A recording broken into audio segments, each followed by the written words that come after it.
ਦੇ ਵਿੱਚ ਅਕਾਲੀਆਂ ਨੇ ਪੰਜਾਬੀ ਸੂਬੇ ਦਾ ਮੋਰਚਾ ਲਾਇਆ ਪੰਜਾਬੀ ਦੇ ਬੇਸ ਦੇ ਉੱਤੇ, ਔਰ ਉਹ ਤਕਸੀਮ ਹੋਈ। ਉਹ ਕੱਲਾ ਇਸ ਤਰ੍ਹਾਂ ਤਕਸੀਮ ਨਹੀਂ ਹੋ ਸਕੀ ਬੋਲੀ ਦੇ ਬੇਸ ਤੇ, ਬਲਕਿ ਮਜ਼ਹਬੀ ਤਕਸੀਮ ਵੀ ਹੋਈ। ਹਰਿਆਣਾ ਵੱਖਰਾ ਹੋਇਆ, ਰਾਜਸਥਾਨ ਵੀ 3 ਜ਼ਿਲ੍ਹੇ ਲੈ ਗਿਆ, यूपी सीपी ਦੇ ਵਿੱਚ ਵੀ ਕੁਝ 2 ਜ਼ਿਲ੍ਹੇ ਸ਼ਾਮਲ ਹੋਏ।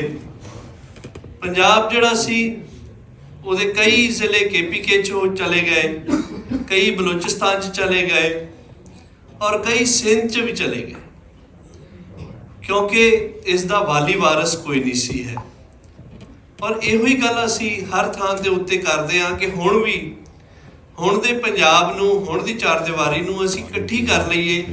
ਇਹ ਸਾਡੇ ਵਾਸਤੇ ਬਹੁਤ ਜ਼ਿਆਦਾ ਜ਼ਰੂਰੀ ਹੈ। ਪੰਜਾਬ ਦੇ ਵਿੱਚ ਜਿਹੜਾ ਸਾਰਿਆਂ ਤੋਂ ਵੱਡਾ ਮਸਲਾ, ਜਿਵੇਂ ਕਿ ਇਸ ਤੋਂ ਪਹਿਲਾਂ ਪਹਿਲੇ ਪਾਤਸ਼ਾਹ ਦੇ ਸ਼ਲੋਕ ਪਵਨ ਗੁਰੂ ਭਾਣੀ ਪਿਤਾ ਮਾਤਾ ਧਰਤ ਮਹੱਤ, ਕਿ ਸਾਰਿਆਂ ਤੋਂ ਵੱਡਾ ਮਸਲਾ ਹਵਾ ਪਾਣੀ ਦਾ ਹੈ।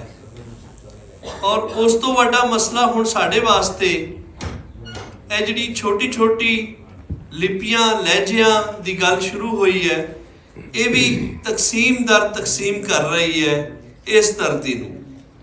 ਆਓ ਸੱਜਣੋ, ਸਾਰੇ ਤੁਸੀਂ ਸਾਰੇ ਭਾਗ ਲੈਣਾ ਹੈ ਇਸ ਦੇ ਵਿੱਚ।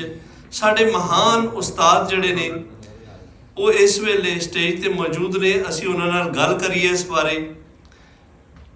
ਸਭ ਤੋਂ ਪਹਿਲਾਂ ਪਾਲ ਸਾਹਿਬ ਇਹ ਦੱਸਣਾ ਕਿ ਹਰ ਬੋਲੀ ਦੇ ਲਹਿਜੇ ਵੀ ਹੁੰਦੇ ਨੇ, ਹਰ ਬੋਲੀ ਦੇ ਗਾਂ ਕਈ ਰੂਪ ਵੀ ਹੁੰਦੇ ਨੇ।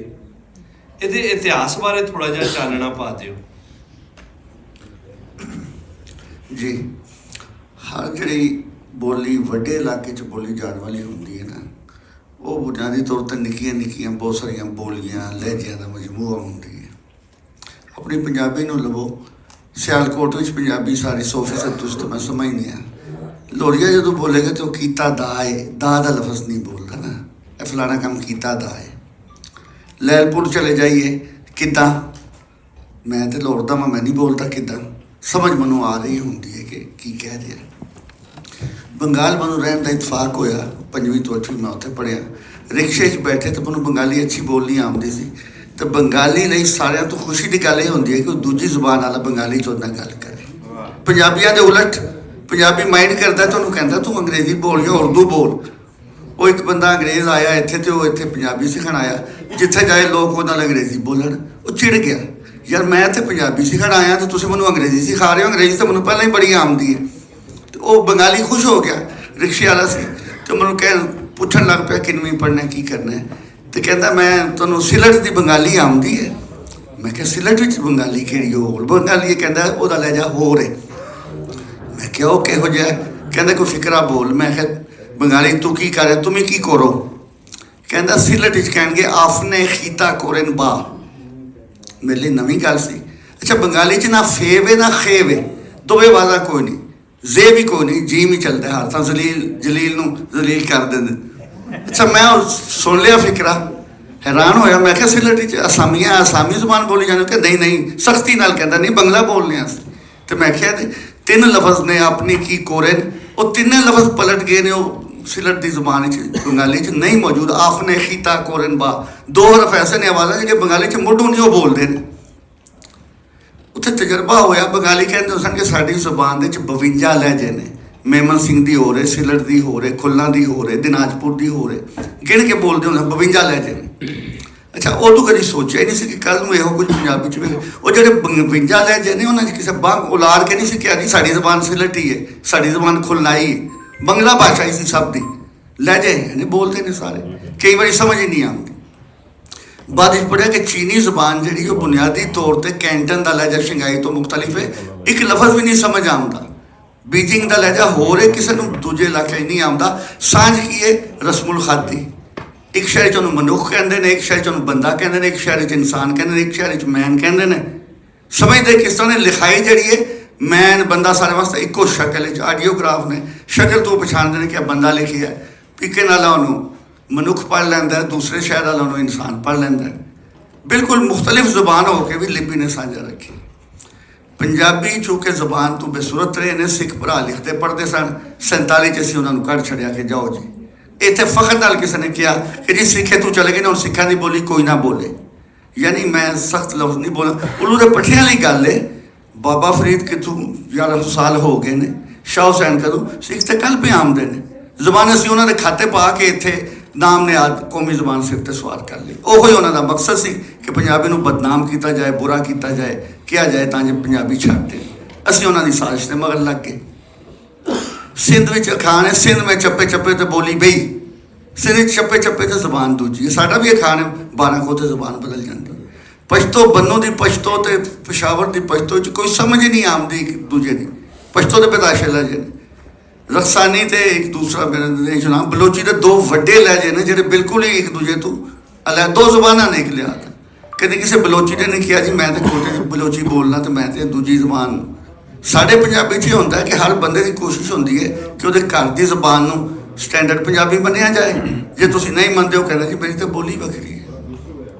ਸਨ 62 ਤੋਂ ਪਹਿਲਾਂ ਕਿਸੇ ਨੇ ਲਫ਼ਜ਼ ਸਰਾਇਕੀ ਨਹੀਂ ਸੀ ਸੁਣਿਆ, ਪੰਜਾਬੀ ਹੁੰਦੀ ਸੀ। ਸਾਡੀ ਵਾਲਦਾ ਦੀ ਇੱਕ ਭੈਣ ਬਣੀ ਸੀ, ਡੇਰਾ ਇਸਮਾਈਲ ਦੇ ਖਾਨ ਸਨ, ਤੇ ਉਹ ਆਪਣੇ ਲਹਿਜੇ 'ਚ ਬੋਲਦੀ ਸੀ ਕਿ ਅੰਮੀ ਸਾਰਾ ਸਮੇਂ ਭੈਣਾਂ ਬਣੀਆਂ ਸਨ, ਸਕੀਆਂ ਭੈਣਾਂ ਵਰਗੀ। ਤੋਹਫੇ ਸ਼ਾਇਰ ਫਿਰ ਤਬਾਦਲਾ, ਕਿਸੇ ਦੇ ਬਾਲ ਪੈਦਾ ਹੋਣਾ ਤੇ ਤੋਹਫੇ ਦੇਣੇ, ਕੋਈ ਦੂਰੀ ਨਹੀਂ ਸੀ ਹੈ।